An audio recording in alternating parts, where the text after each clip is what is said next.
Hi, I'm Megan, and I'm going to be one of your recreational therapists today. And I'm Emily Wilder. I'm also going to help you guys out. Does anybody know what recreational therapy is? Mm-mm. No? Is where you play games? No, it's not where you play games, but it's more so prescribed activities that are going to help improve your quality of life. So why don't we all go around, get to know each other a little bit, share your names, and maybe why you're here, and some behaviors that have gotten you to this place in this session with us today. Would you like to start? I think I want to be the last person. Okay, that's fine. Would anybody like to start? I'll go. Okay. My name is Mandy, and did you ask why we're here? Mm-hmm. I'm here because I binge eat, and my mom is making me come because she's really worried about me and is scared that I'm gonna be over extreme or go over the edge and like really hurt myself one day. So she advised me to come here. Okay. We're really glad you came. My name's Lauren, and I am anorexic. I suffer from anorexia, and I came because you can now see all of my ribs, and I'm too tiny, and my family wants to send me away. Okay. We're glad you're here. And you're going last. Mm-hmm. All right. My name's Caitlin, and I'm here because I have body dysmorphia, and I sometimes binge eat, but then I just get purged. So I guess I'm a little bulimic, but I over-exercise, so I go to the gym like 2 or 3 times a day, and I just think I'm fat, but I just have a lot of stuff going on. Well, thank you for sharing that with us. My name is Hannah, and I'm anorexic. Well, thank you for sharing that with us. So to start off, does anybody know what an iceberg is? Like an actual iceberg? An actual Titanic iceberg. hit it. Yep, the Titanic did. But can somebody describe, or all of you describe, what it actually looks like? It's big, and it's a piece of ice. Okay. Mhm. Where is it? In the ocean. Okay. So Good job. we'll say that this is our ocean. And sometimes it's like bigger on one part of it than the other. It's So right. It can be small underneath, or sometimes it's big underneath. Mm-hmm.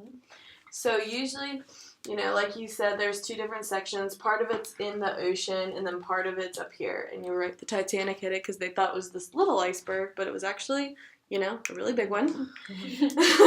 So for what we're going to do today, we're going to say this is our iceberg. And this is going to be the tip of the iceberg, and this is at the bottom of our iceberg. Wowee. So it's a big iceberg. So... Okay, so as you guys can see, we're going to do a little activity with this. So icebergs, they have a lot of stuff on the bottom, right? And you can tell there's only a little bit that you can actually see on the top. Yeah. So you guys are all here for different reasons, different eating disorders, and they go a lot deeper than people realize, just like an iceberg. So, like you guys all shared with us at the beginning here, you guys shared that, some of you suffer from anorexia, bulimia, body dysmorphia, and the last one was binge eating. Did I leave anything out for anybody? No? I got everybody. Okay. That's it. So, but what the real big picture here is, all of this stuff is here on just the tip of your iceberg. And you all came here for a variety of different reasons, but there's all this stuff here going on at the bottom that we want to dig deeper into today. Okay. So we're going to go around and everybody's going to say a reason of what led them to have the disorder that they have that people don't see. So what's going on your deeper part of your iceberg? I guess I'll go first. So I have a lot of anxiety, so I guess people don't really see that because I try to act normal, but that's why I do the things I do, because it just feels like I have something else to focus on. So sometimes just eating helps with my anxiety, but people don't know that I eat a lot because I'm skinny, because I binge and then I purge. So So you use it kind of as a way to cope. yeah, it's probably a good word for it. Gotcha. I'll go next. I started becoming anorexic because I got bullied in middle school for being a little heavier than the rest of the girls, and they would take my clothes when I was in the locker room. You know, I understand that completely because I went through a very similar experience because I was bigger in middle school. Like, I hit puberty, it seemed like way before every single other girl did. So, you know, you're not the only one that faced things, you know, when they were younger and had to go through this. So, thank you for sharing that. So, see, you even have people here in your own support group that can relate to what's going on with you. So, I can go next. When I was in high school, I went to a party and I was raped. And to cope with that, I tend to eat a lot, and then I just feel so bad, and I feel that, as well as that I was bullied younger, so I don't want to be that kind of person anymore. So, you know, I throw it all up, but like, ever since I started it, I did it, you know, for a little bit after I was raped to like help cope, but then I just, you know, it became like a part of me and something that I had to do with every meal or every time I ate.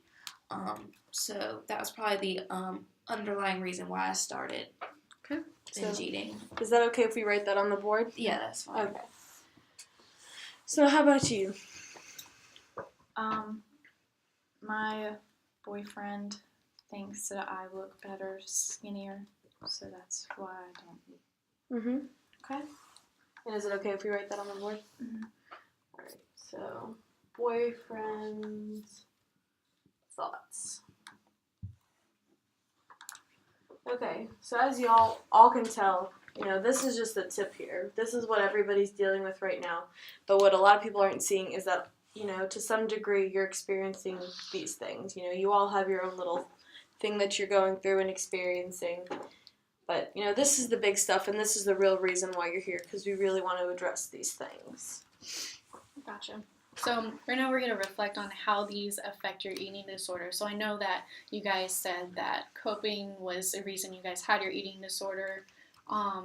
If you guys want to expand on that and why these things have such a big impact on why you have your eating disorder. Would you like to go first? I can try. I guess it's just really important to me, like, what my boyfriend thinks about me, because I don't really get compliments necessarily from like anyone else, so I like to hear him tell me I look pretty and stuff like that. So and because he likes that I'm skinnier, I want to stay that way. So tell me more about, you know, the people in your life and the people that, you know, you've had throughout your lifetime so far.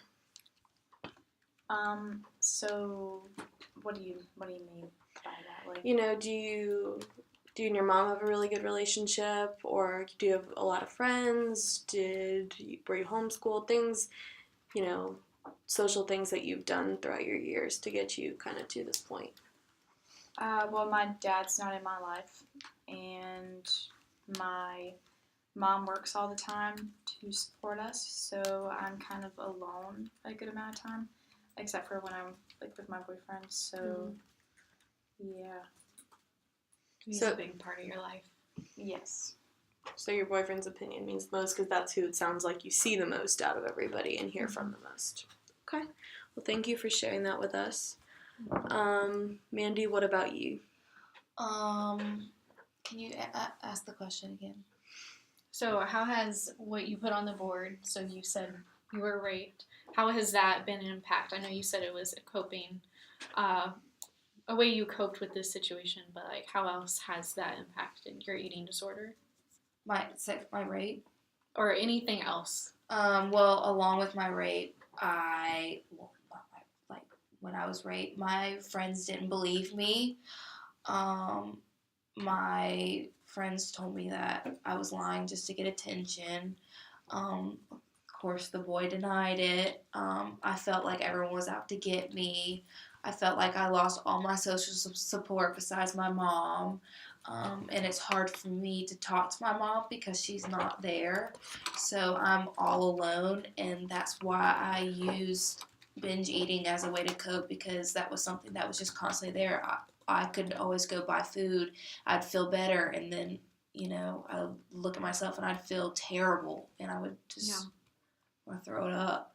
So that's like the, most comforting thing in a way to me, because I have no one else there for me. It sounds really frustrating. Yeah, it's been very hard for me, because I would never want someone to think that, like, I'm lying about something that's so serious, and that it's made me come to this point where I feel like I have to binge eat to feel alive, basically. So how do you think, so how do I say this? So it sounds like food is kind of like filling your thoughts and your feelings, because you said, your mom's not here, and you kind of like lost all your friends when all this had happened to you. So food is just kind of filling your time for right now. Yeah, it's and it's my comfort place. It's your comfort place, so you feel safe there, and Yeah. that's how, okay. Well, thank you for sharing that. And how about you? Well, because I was bullied, I tried to lose weight like the healthy way, but just being so young, I just didn't really know how to do the things in the gym, and I couldn't go without a parental or like somebody that was over 18. Mhm. So my parents never wanted to take me because they thought I looked fine. So I kind of just like turned to being anorexic because of that, and I just stopped really eating. I probably eat like a couple small portions a day, and it does its job, and I don't like it, but I care about more people's opinions Mhm. than I do about how I truly look. So how old are you now? 15. 15, okay. And do you still not have, somebody that's over the age of 18 that can maybe take you to the gym and teach you more so the healthy ways that you just described? My brother just turned 18 a few months ago, so maybe he can take me. Is he aware of, some of the things that you've been going through right now? Yeah, he's the only one that seems to really care. Okay. So it sounds like, since he's 18, maybe he can help you, learn the proper ways of nutrition and the proper ways of working out at the gym, to get some healthy behaviors started. That sounds like a good idea. And then just to add on top of that, he sounds like a good source of social support when you're going through a difficult time, too. Would you like to share? What exactly do you want me to share? Well, right now we're reflecting on how the things that we've put on the bottom of the iceberg, things that people don't usually see, we're diving a little bit deeper into how they affect your eating disorder and impact it. Okay, well, I guess my anxiety just makes me feel nervous, and for some reason I just like to eat when I'm nervous, so it's like a nervous tick for me. I just like to eat. And my boyfriend and I just really like food, like that's something that we bond over. So instead of like just going and sitting at home, we just like to go sit at a restaurant, like just eat what we like. But I guess he doesn't make me feel anxious about what I look like. It's just anxiety, like in general.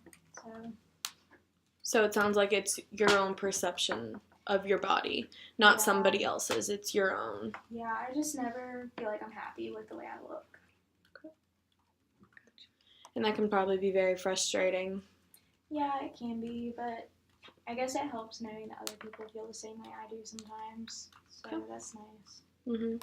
Does anybody else want to share anything before I move on? No. Okay, so now we're going to go around and we're going to share something that you like about yourself that isn't physical. That doesn't have to do with the way you look. I love my humor. Okay. I love making people laugh. Mm-hmm. Gotcha. So I'm going to actually put a little divide right here because, these things are a part of our iceberg, but so are these. So you said, your humor. I love.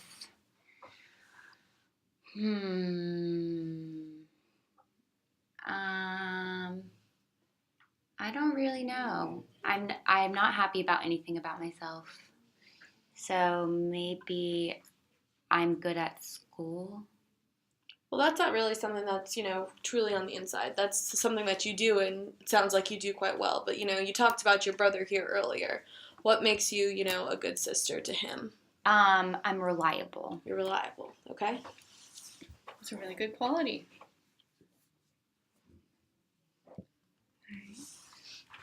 What do you guys think? Something you like about yourself that has nothing to do with looks. I'm really nice. I think I'm a kind person. Okay.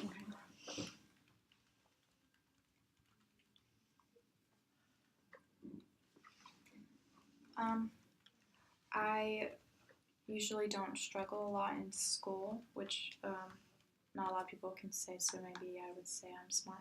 Mm-hmm. Yeah.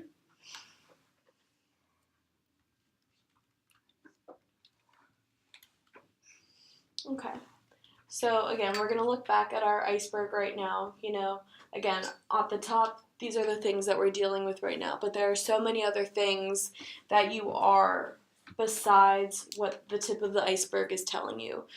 You are humorous and reliable and smart and kind and nice. And these are the qualities that are deep within us that we are going to learn through these sessions how to overpower, the anxiety, the bullying, the sexual abuse, and the boyfriend thoughts so that we can eventually work all the way up to beating the anorexia, bulimia, body dysphoria, and the binge eating. Sounds good. Okay. And then one last thing is we're going to go around and we're going to share what healthy things you guys do to keep your body, self-care, everything good. Let me rephrase that. What are some healthy things you do to keep your body healthy? It can be things as simple as doing a face mask or, eating a salad, just something healthy. I do face masks and I exfoliate my body with special exfoliator like 3 or 4 times a week. Okay. That's good. Oh, I get a lot of sleep. That's good. Okay. Sleep is always good. I exercise like 3 or 4 times a day. So in regards to that, so we're thinking of, do you consider that a healthy way of? I guess it'd be healthy, kind of, if I ate more or I didn't eat as much. Is there something that you're going to the gym for? Are you training for something in particular or something? No, I just like to just be in shape and like be toned and just look good to myself, for myself. So, tell me more about that in the sense of, do you think that going a little bit less would be detrimental to your health? No, I should probably not go as much because it just takes a lot of time and I have to like change clothes a lot, and I just think it'd be better for me just to actually relax instead of going to the gym in my free time all the time. Okay, so that would be a healthy behavior, relaxing and maybe taking some time to yourself. Yeah. Okay, awesome. You can definitely work on that too and seeing what's a good amount to go and making sure that your body's still healthy and you still achieve what you want to achieve. Yeah. I don't know if you guys would consider this healthy behavior, because not a lot of people maybe do it, but I kind of will try to have like quiet time throughout the week. That's a wonderful At example. least, I try to do it every day. Like I'll like maybe read my Bible or something, but just kind of have like quiet time for myself. Mm-hmm. No, that's a beautiful example. You also have to take care of your mind, not just the body. And, the mind itself is a part of your body. That's really good. Does anybody else think they can benefit from having time to themselves? Yeah, I think I could. No, I have too much time to myself. Well, then maybe you could, Caitlin Fine. shared. Find new ways and new friends. Okay. Well, He you- comes to the gym with me. Yes, see, we have Healthy Behaviors with the Gym. We have our support group here, and I'm going to leave you guys with some resources here after this session if you guys, want to look online for things, but there are definitely some outlets that you guys will have over the course of your treatment sessions. But you guys all shared a lot of positive things that we can do in the meantime until our next session, and I think that it's important that we start applying those in order to see ourselves as this, beat these thoughts, and then eventually beat the top of the iceberg. Yep. And so just to recap on what we talked about is that you guys are so much more than the disorder that you have and why you're coming here. And that's why you guys are coming here, because we want to form those healthy habits. And do you guys have any other questions before we move on? No, I'm I don't excited to think so. come back next week. Awesome. Well, thank you guys for coming. Thank you. Thank you.